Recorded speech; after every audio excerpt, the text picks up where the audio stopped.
Dahil nalalapit na ang Pasko, tiyak na kani-kanyang isip na ng aginaldo para sa ating mga mahal sa buhay. Nasa wish list nyo ba ang cute and cuddly little creatures na uso ngayon pero medyo masakit sa bulsa? Pero paano kung mabibili mo raw ito sa mababang presyo? Kung saan nga naman maraming nakukumaling, hindi malayong may mga papagsamantalang umaaligid din. Paano kung ang inyong dream labubo biglang naging malabo? Labudol na? Loko pa?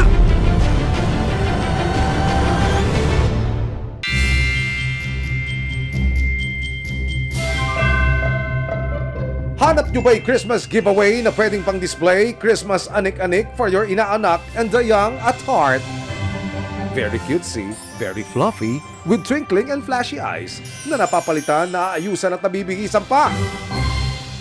Sa pagsikat ng mga laruang ito, maraming Pinoy ang nagkukumakog na maisama ito sa kanilang personal collection o gawing bag charm at anik-anik.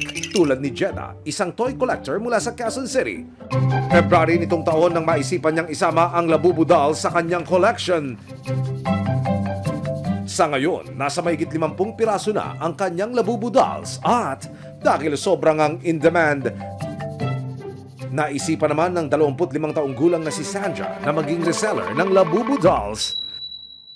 Sumali po ako sa group, nagtatanong po ako, nagko-comment ako, ganun.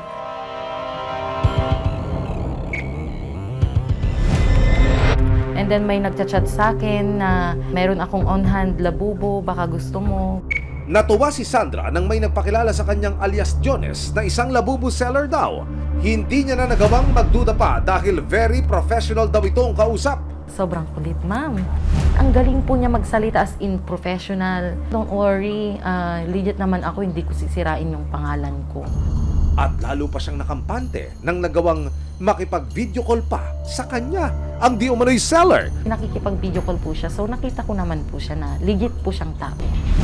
Matapos ang pangungumbinsi na ginawa ni seller na limited collections at mababa raw ang presyong kanyang ino-offer, dito na nagdesisyon si Sandra na magpadala ng pera.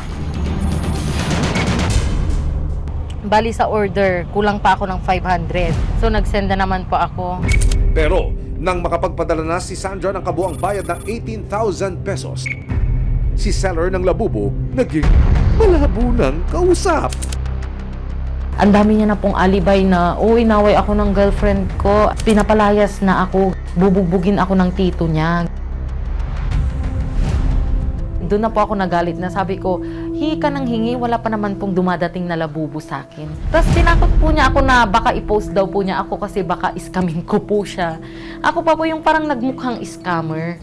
Hindi pa natatapos ang panloloko umano ni seller dahil nanghingi pa raw ito ng additional payment. Nanghingi po siya. Sige, sabi ko, parang nauto niya na naman po ako. So nagbigay na naman po ako ng 700. Agad namang nag-send ng panibagong bayad si Sandra kay seller. Wala pong dumating, ma'am. Parang paasa lang po. Yun po yung ginawa niya sa akin. Pero ang happiness naging sadness para kay Sandra. Actually, wala talagang dadating na parcel. Yun po yung sinabi niya sa akin. Bakit? Sabi ko po, binayaran ko yun, ba't walang darating? Ang much-awaited Labubu dolls ni Sandra ay hindi na dumating. Parang nagsawa na din po ako Na-stress na po ako kasi nasa postpartum stage pa lang po ako. Hindi ako makatulog sa stress. Nag-expect po ako na may darating na Labubu Katulad ni Sandra sa kagustuhang magkaroon ng inaasam na Labubu dolls, napapost and search din ang kolektor na si Jeddah sa Facebook Hulyo nitong taon. Naghanap ako sa pinakamura. Kasi mas mahal na kapag on-hand na siya. Yun, to be honest, the price is different. 3 magkakaibang resellers daw ang agad na nag-alok kay Jeddah online. Teka, may mga hindi ako nakolekta. Wala na pala talaga siya sa online, sa mismong shop. So doon nag-start na akong hanapin. Lalo pang na-excite si Jeddah nang mag-confirm ang sellers na available daw ang mga gusto niyang Labubu item. For 2 months, nagre-reply siya. So sabi ko, kampante. Kaya parang maano ka mapapersuade ka kasi. Ang bilis nila mag-reply, tapos napakagalang. May pag-God bless pa yung iba. O syempre, parang, ay, totoo nga to.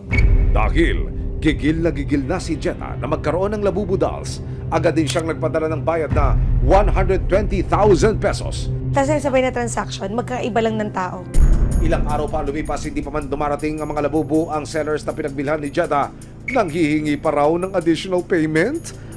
Kasi total down payment lang, so magaan. O down ka lang ng mga ganito, ganyan. 10% down lang. Ang inaasahang i-unbox ni Jetta noong August, biglang undelivered na. So parang all of them, parang I was expecting by August, darating sila. Nang subukang balikan ni Jetta ang mga chat niya sa resellers, na-block na raw siya ng mga ito. Teka, ba't yung nagme-message siya sa akin? Wala na. Yung pala kaya pala nagme-message. Anonymous na. Block na ako. Naging mabigat daw sa loob ni Jetta ang nangyari sa kanya dahil naunsyami ang inaasam niyang Labubu. Yung isang daan na yun, isang item yun. Those are 4 rare items. So wala na. Kaya ang lesson learned naman daw ni Jetta sa nangyari. Kung nawala na sa kamay ko, wala na akong magagawa. All I gotta do is just to move forward, work, set this up as a learning lesson, na maging mapagmatsyag ka na, i-check mo ng maigi. Kung hindi man nagawang sigilin at matunton ni Jetta ang peking Labubu sellers na nanloko sa kanya, si Sandra naman nagawa pang mag-imbestiga at dito niya na-discovery na ang Labubu sellers na nagpakilala sa kanya na si alias Jones ay hindi pala totoong pangalan. Nahanap ko po yung totoong may-ari ng account. Ninakaw po niya yung identity po ng inosenteng tao. Nakita rin niya ang isang Facebook post sa isang restaurant kung saan umo-order daw si alias Jones. May restaurant po kasi siyang inorderan, yung scammer. And then yung restaurant po na yon, nakita ko po yung comment niya. Chinat ko po. December 3, 2024, kasama ang resibo. Pinuntahan ni Sandra ang barangay ng itinuturong address.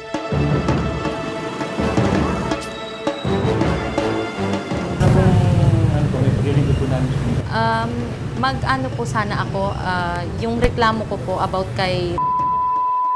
Para makumpirmang doon talaga nakatira ang lalaking nagpakilalang si Jones, may ipinakitang picture si Sandra.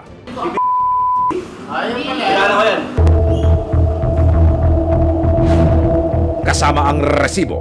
Pinuntahan ng barangay task force ang barangay ni alias Jones.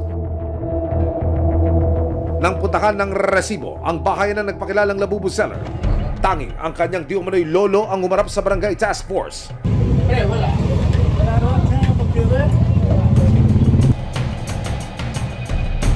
Problema ko nga, yan ang mga kukunin. Kaya lang, mga pagmamagawang kalunod. Kaya naman, dahil naabalat nakuha na ng pera, si Sandra, desidido ng magsampa ng kaso, inilapit ng resibo sa Philippine National Police Anti-Cybercrime Group o PNP-ACG para idulog ang mga scam umano na naranasan ni Sandra at Jetta. Ano ho ba yung mga palatandaan na yung katransaksyon mo online ay scammer? Yung tinatawag nilang red flag para ho alam ng ating mga kababayan. Ito ay tinatawag natin ng mga red flags. Una po, kung makikita po natin, yung mga post na ito ay too good to be true offers. Kumbaga, ang sinasabi ay mas mababa siya at mas maganda yung offer na naibibigay. Kung sakaling mapatunayan, posibleng maharap si alias Diones sa kasong paglabag sa Republic Act 10175. Ang mangyayari po doon is violation under sa Article 315 of the Revised Penal Code in relation to Section 6 of RA 10175 or the Cybercrime Prevention Act of 2012 since ginamitan po ng ICT or Information and Communications Technology itong scamming activities. Kaya paalala ng PNP-ACG sa mga buwibili ng anumang kagamitan online. I-assess po natin, kilalanin po natin kung sinong kausap natin. Kasi hindi po lahat ng nakakausap natin sa social media ay tama at totoo. Kadalasan po, gumagamit sila ng dummy accounts para manloko. Panawagan naman ng Anti-Cybercrime Group, huwag mag-atubiling mag-report sa kanila para agad doon nila maaksyonan ang naranasang scam. So very important po na mag-report sila sa amin kung nabibiktima sila. Dalhin lang po nila yung mga transactions or mga conversation nila. Meron po kaming investigators 24/7 open para tulungan sila. Para kay Sandra, ito na ang unang hakbang para mapanagot ang umunay ng loko sa kanya. Para naman ang malabo na naging transaksyon online, luminaw at mabigyang katarungan. Maraming salamat sa panonood, mga kapuso. Para masundan ang mga reklamong nasolusyonan ng resibo, Mag-subscribe lamang sa GMA Public Affairs YouTube channel